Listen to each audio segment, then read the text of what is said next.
आविर्हतं मां परमं वदेवं ऋग्वेद रूपं ज्ञेयं स्वरूपं यज्ञोत्वतां पूर्णमदैव नित्यं विज्ञान रूपम सच्चिद स्वरूपम। वशिष्ठ ने कहा कि ऋग्वेद ने उन्हें अध्यात्म का आधार कहा है, वे अध्यात्म के आधार हैं। सामवेद में उनके बारे में स्पष्ट रूप से कहा गया है कि वे संगीत के आदि जनक हैं, उत्पत्ति करता है। संगीत उनकी वाणी से प्रभावित हुआ है। यजुर्वेद में उन्हें यज्ञ का आधार स्तंभ कहा है, जिनके माध्यम से समस्त देवताओं का पूजन, चिंतन और मनन होता है। और अथर्ववेद में भगवत पाद सच्चिदानंद जी के बारे में स्पष्ट रूप से कहा गया है कि वे तो स्वयं विज्ञान स्वरूप है, साक्षात ज्ञान स्वरूप है, साक्षात चैतन्य स्वरूप है, साक्षात प्राण स्वरूप है। चारों वेदों ने जिनकी स्तुति इन शब्दों में की है, वे स्वयं कितनी दिव्य विभूति है, उनका वर्णन इन थोड़े से शब्दों में करना संभव नहीं है। Sage Vasishtha says, Rigved has called him the soul of spiritualism. Samaved has called him the father of music, and music has sprung out from his divine voice. Yajurved has called him the supporting pillar of the practice of yajna, through which all the gods are worshipped and contemplated upon. And the Atharva Ved has said that Swami Sachchidanand Ji is the greatest exponent of all the sciences, all the knowledge, all divinity and life present in this universe.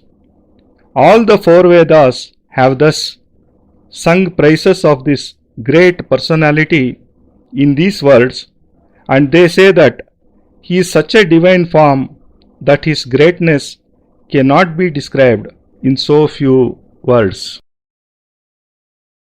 सिद्धोर्वतां वै आत्मोव नित्यं मूलं वतैसां सहस्रार नित्यं चिन्त्यं वदैव वदितं सा सप्तलोकं दिव्यं सदैव महिमं परमं पवित्रम। संसार की श्रेष्ठतम रचना मनुष्य है, जो कि देवताओं में भी श्रेष्ठ है।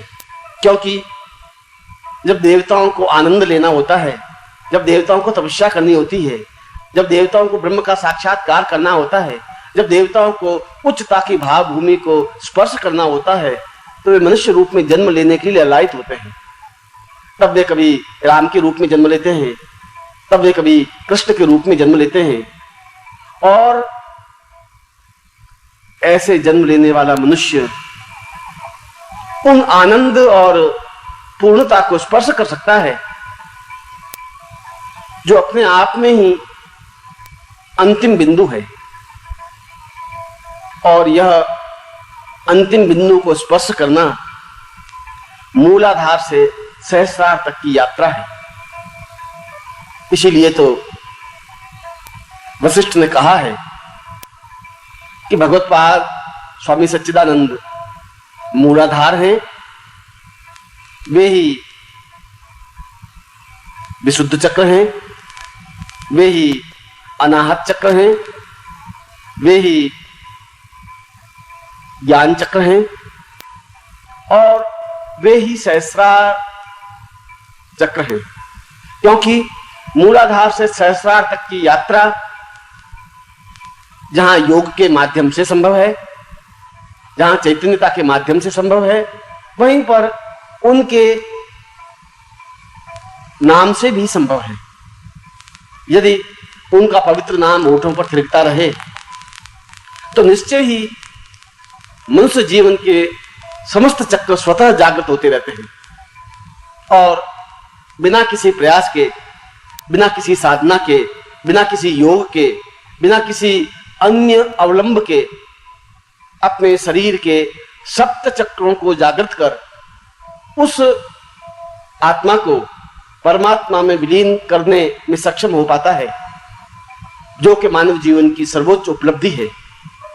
क्योंकि स्वामी सच्चिदानंद का नाम ही महामंत्र है, स्वामी सच्चिदानंद का नाम ही मूल मंत्र है, स्वामी सच्चिदानंद का नाम ही आत्म मंत्र है, स्वामी सच्चिदानंद का नाम ही ब्रह्म मंत्र है, स्वामी सच्चिदानंद का नाम ही संपूर्णता का प्रतीक है। इसीलिए मैं उनको अत्यंत भाव विह्वल शब्दों में प्रणम्य करता हूं। The most wonderful creation of nature is a human being who is greater even than the gods, because when the gods desire to attain pleasure, wish to perform penance, want to realize the form of Brahma, and when they desire to reach out and touch the heights of spiritualism, then they too are tempted to take birth as humans. Then they appear on this earth, sometimes as Rama, sometimes as Krishna. One who has taken birth as a human can attain the state of joy and totality, which in itself is the height of all pleasures, and reaching this state is nothing but the divine journey from the Mooladhara to the Sahasrar. That is why Vasishtha has said that Swami Sachchidanand Ji in himself denotes the Mooladhara, Anahata Chakra, Jnana Chakra and Sahasrar, because where the flow of life from Mooladhara to Sahasrar is possible through yoga and transfer of divine power, it is also possible by just remembering his name. If his name is chanted regularly, then all the chakras in the human body themselves get activated. Thus, without putting in any efforts and without sadhana, without yoga, all centers in a person's body are activated and he becomes capable of fusing his soul with the Almighty, which in itself is the greatest accomplishment of human life. The name of Swami Sachchidanand Ji in itself is a great mantra. His name is the basic mantra. His name is the Atma mantra or the voice of the soul. His name is the Brahma mantra. In fact, his name signifies totality in itself, and hence I bow down and humbly pray to him. ज्ञानर्वदां च वदितं ब्रह्मांड रूपं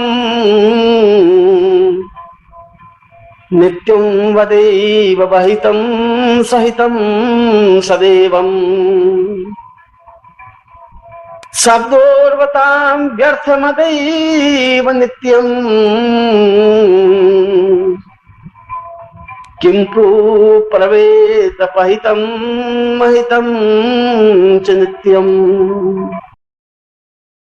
समस्त संसार और समस्त ब्रह्मांड आध्यात्मिक शक्ति के द्वारा ही संचालित है। सूर्य और चंद्रमा, नक्षत्र और तारागण किसी अदृश्य शक्ति के माध्यम से गतिशील हैं।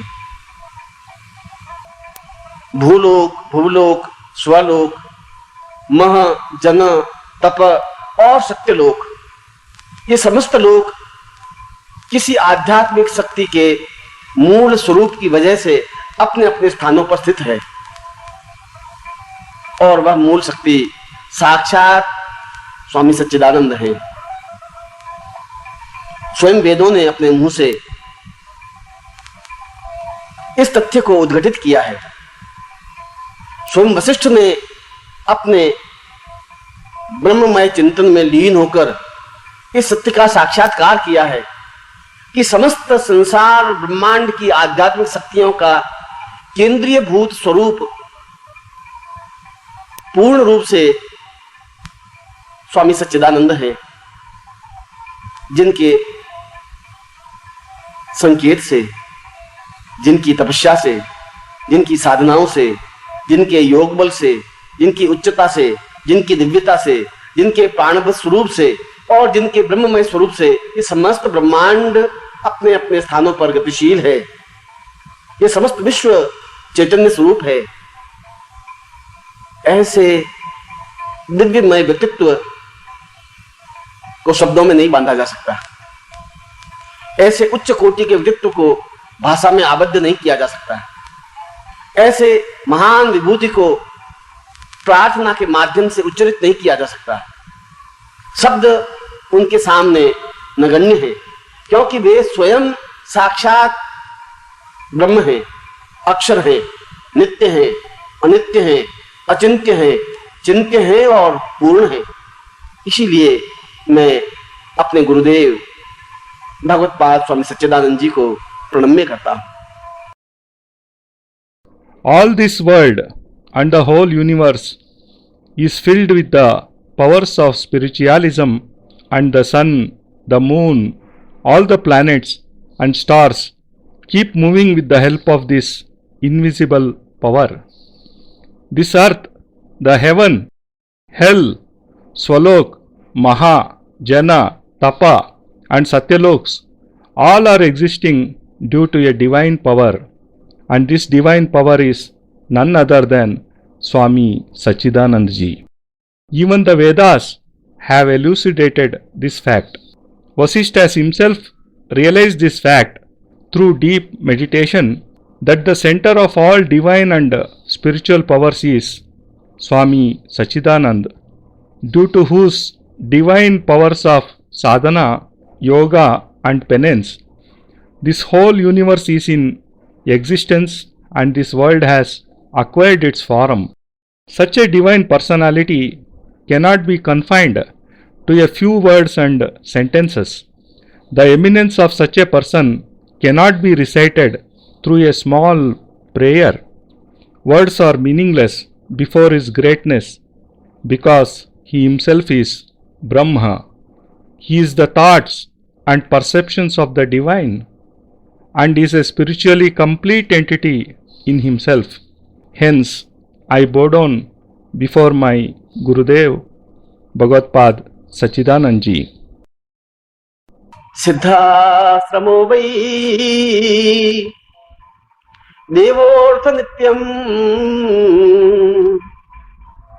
ज्ञानं तपः योग परमो वदैव सिद्धोऽर्थ रूपमपरं महितं वदेवम् नित्यं वदान्यवदितं सहितं सदैव। और यदि भौतिकता की पराकाष्ठा इंद्रलोक है, विलासता की पराकाष्ठा इंद्रलोक है, तो आध्यात्मिकता की पराकाष्ठा सिद्धाश्रम है। जीवन की पूर्णता की पराकाष्ठा सिद्धाश्रम है। ब्रह्मांड के चैतन्यता की पराकाष्ठा सिद्धाश्रम है।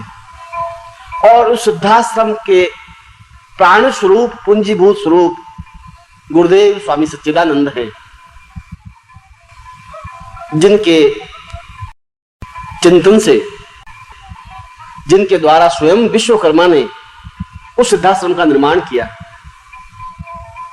जिनके संकेत से वह सिद्धाश्रम पूर्ण चैतन्य स्वरूप हुआ, जिनके चिंतन से देव गंगा से भी श्रेष्ठ, पवित्र, दिव्य और महान सिद्ध योगा झील का निर्माण हुआ, जिसका पानी अत्यंत स्वच्छ और पवित्र है, जिसका जल संपूर्ण कायाकल्प करने में समर्थ है। वह निर्मल जल आधार है, चेतना है। और ऐसे सिद्धाश्रम के प्राण स्वरूप स्वामी सच्चिदानंद जी को मैं प्रणम्य करता हूं। Just as heaven denotes the height of pleasures, similarly Siddhashram denotes the highest echelons of spiritualism, the totality of life and all divinity of the universe. And the soul and the life of this Siddhashram is Gurudev Swami Sachchidanand ji. It was on his instructions that Vishwakarma, the architect of the gods, built Siddhashram, and it was due to him that this place acquired its divine form. It was he who created the Siddha Yoga lake, which is even more sacred than the river Dev Ganga, and whose divine water can transform even old age into eternal youth. I bow down before the life and soul of Siddhashram Swami Sachchidanand ji. आत्मोर्वतेवं दिव्यस्वरूपं पुण्योद्भतां वै परमार्थरूपं कारुण्यरूपमपरं महितं वदेवम् सच्चिद स्वरूपम प्रणम्यं नमामि। जो हजारों वर्ष की आयु प्राप्त होने के बावजूद भी पूर्ण तरुणता लिए हुए हैं, जिनके चेहरे की तेजस्विता सूर्य के समान प्रखर और चंद्रमा के समान शीतल है, जिनके चेहरे की देदीप्यता ब्रह्मांड की देदीप्यता के समान है, जिनके नेत्र खिले हुए कमल पुष्पों की तरह विकसित हैं, जिनका ललाट हिमालय की तरह भव्य और अद्वितीय है,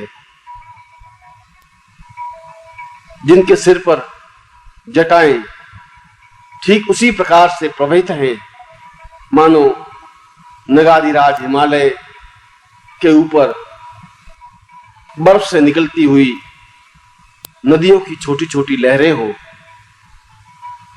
ऐसे अद्वितीय व्यक्तित्व के सामने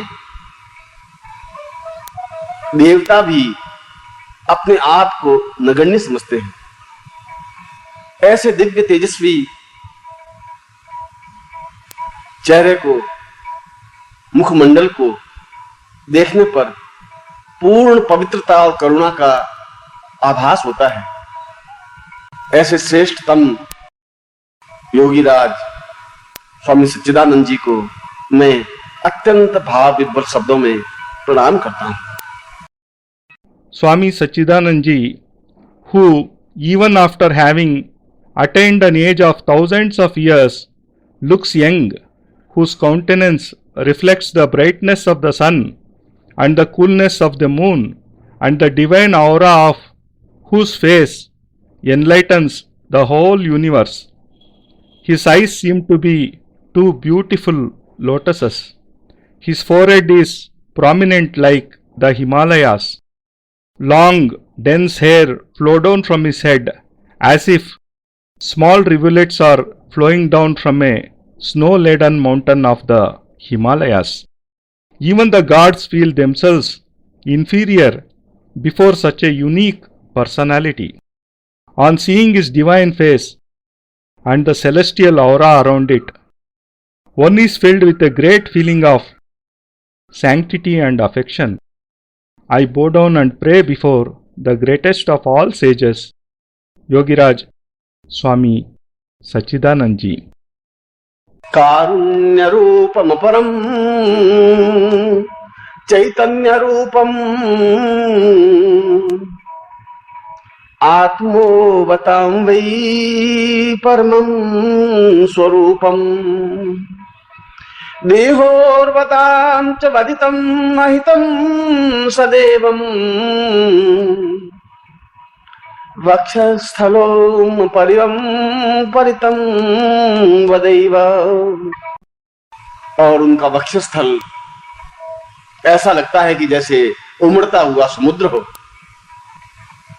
उनकी ग्रीवा में, उनकी गर्दन में पड़ी हुई रुद्राक्ष माला और सिद्ध माला ऐसी लगती है जैसे हिमालय को समेटती हुई देवगंगा बह रही हो, जिनके दोनों होठ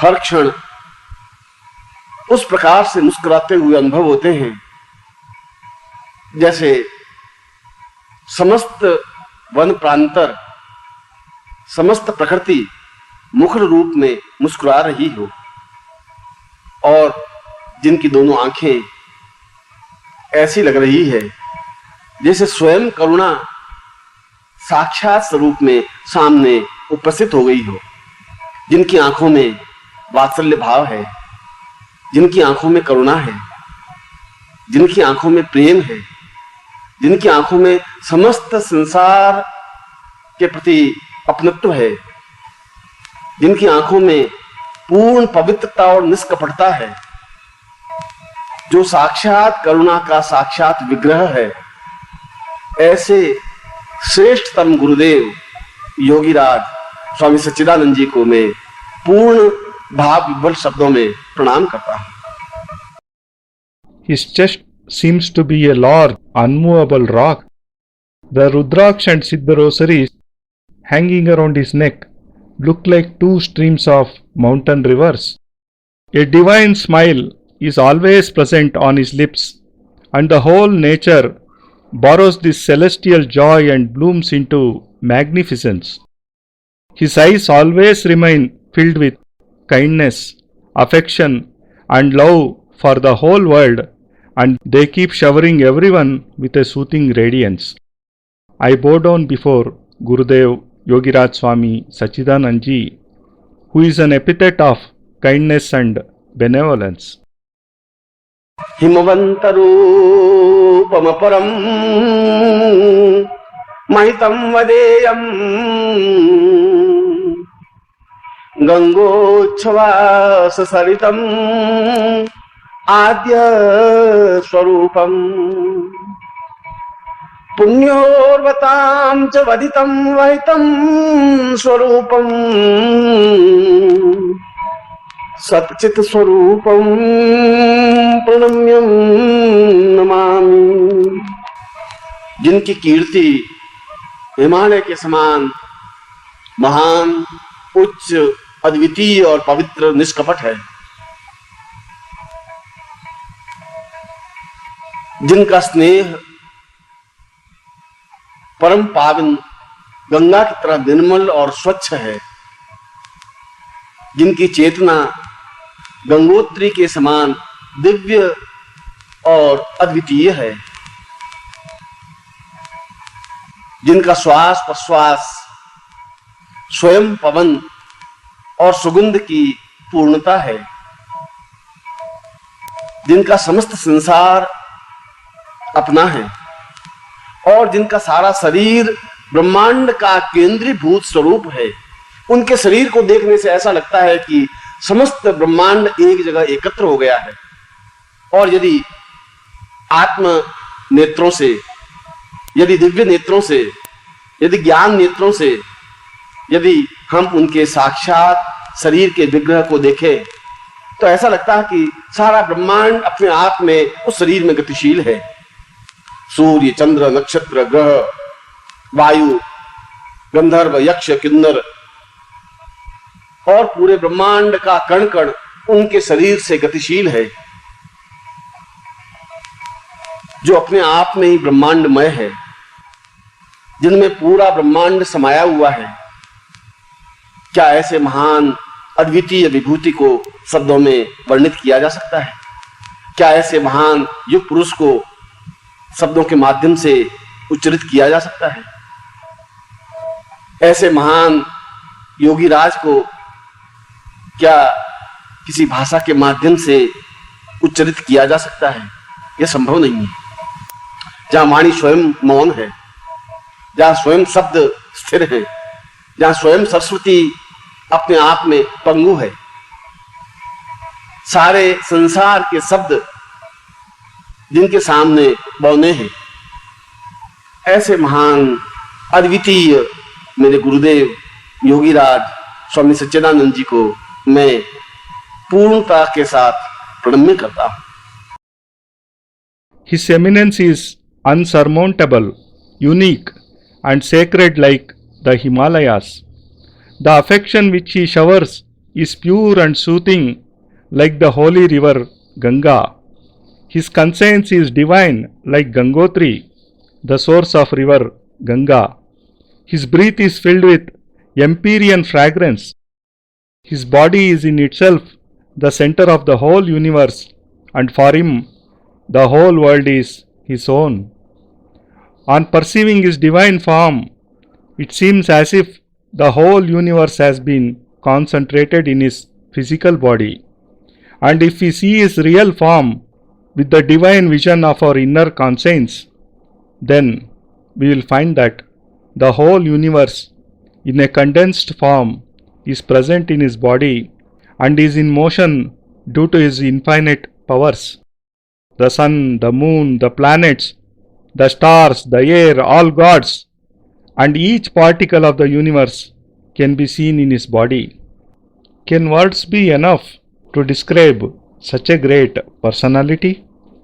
Is any language rich enough to vividly elucidate each of his divine accomplishments? Believe me, this is not possible. I bow down in respect before Swami Sachchidanand Ji, before whom words lose their flow, the voice fails, even Saraswati feels herself incapable to describe him, and before whom all languages of the world seem dwarfed and imperfect.